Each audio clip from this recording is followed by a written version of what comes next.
今日我哋要分享嘅呢個係羊，全部都係羊。我冇諗過喺我返工嘅途中可以見到咁多羊。平時都係得啲馬，以為呢個平原係唔知做咩嘅，原來係用嚟擺羊嘅。我咁大個仔第一次見到呢個係綿羊。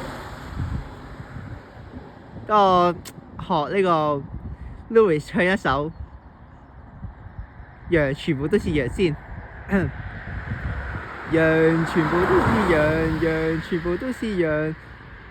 好似都係雞同龜會啱音啲，羊好似唔係好啱音。同埋呢個羊點解個頭成隻牛咁嘅？佢哋好似同平時喺書上面或者喺片上面見到嘅羊有啲唔同。